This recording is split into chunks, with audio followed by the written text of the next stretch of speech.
आप सभी को मेरा नमस्कार। तो दोस्तों, आज मैं आपके लिए इस वीडियो में गणेश जी भगवान की कहानी लेकर आई हूँ। तो प्रेम से बोलिए गणेश जी भगवान की जय हो। दोस्तों, बहुत समय पहले की बात है। एक गांव में एक सेठ सेठानी रहते थे। वह बहुत ही ज्यादा धार्मिक प्रवृत्ति के थे। वह दोनों गणेश जी भगवान के अनन्य भक्त और जरूरतमंदों की सेवा में हमेशा तत्पर रहते थे। उनका बहुत बड़ा परिवार था, परंतु उनकी कोई संतान नहीं थी। सारा परिवार उनसे बहुत प्रेम करता था, पर कभी कभी कानाफूसी भी करते रहते थे कि सेठानी तो बांझ है। इस बात से दोनों बहुत दुखी रहते थे। एक समय की बात है, सेठ सेठानी गणेश जी भगवान के मंदिर में पूजा पाठ कर रहे थे।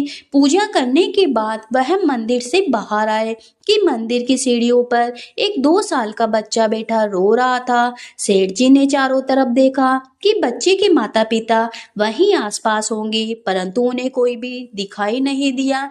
वह उस बच्चे को पुजारी के पास लेकर आए और बोले, बाबा, यह बच्चा अकेला है, इसके माता पिता कहीं दिखाई नहीं दे रहे। शाम हुई तो पुजारी जी बोले, सेठ जी, आप इस बच्चे को घर ले जाइए। यदि कोई इस बच्चे को खोजता हुआ आएगा तो मैं उसे आपके पास घर भेज दूंगा।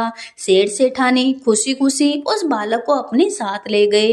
जब कई महीनों तक उस बालक को कोई लेने नहीं आया तो सेठानी ने उस बच्चे को गोद बना लेने का मन बनाया और गांव के सरपंचों की सलाह से गोद ले लिया। उस बच्चे का नाम उन्होंने गणेशिया रखा।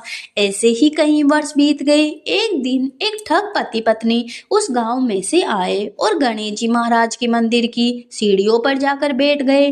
वह दोनों उस गांव के सबसे अमीर आदमी को ठगने की योजना बनाने लगे। तभी पुजारी जी ने उन्हें सीढ़ियों पर बैठा देखा तो पूछा, क्यों भैया, यहाँ किस काम से बैठे हो? उन दोनों ने कोई जवाब नहीं दिया। तब पुजारी जी ने पूछा, आपका बच्चा कहीं खो गया है क्या? दोनों ठग पति पत्नी एक स्वर में बोले, हाँ हाँ, हमारा बच्चा खो गया।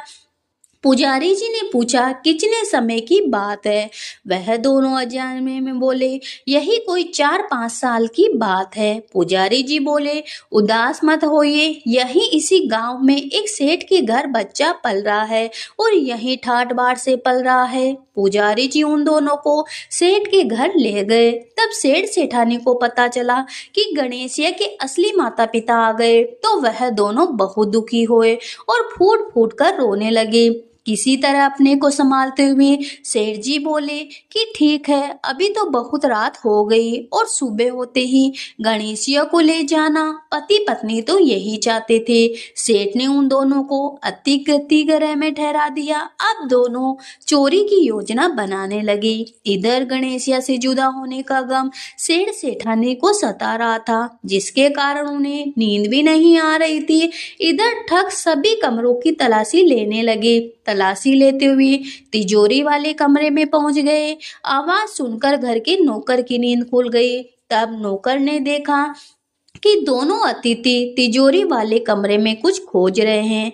नौकर ने तुरंत नीयत भाप ली और बाहर से दरवाजा बंद कर दिया और फिर जोर जोर से चिल्लाने लगा, चोर चोर। घर के सभी सदस्य इकट्ठा हो गए। सेठ जी ने दरवाजा खोलकर देखा तो कहा, ये दोनों तो चोर हैं, हम इसे अपना गणेशिया नहीं देंगे। ठगों को अपनी योजना विफल होती दिखाई दी। दोनों जिद पर अड़ गए और कहने लगे, गणेशिया तो हमारा बेटा है। सेठ जी बोले, तुम दोनों तो चोर हो, हम तुम्हें गणेशिया नहीं देंगे। तब यह बात सरपंच तक पहुंच गई। वहां सरपंच ने एक शर्त रख दी कि दोनों माताओं को सभा में आमने सामने खड़ा कर दिया जाएगा।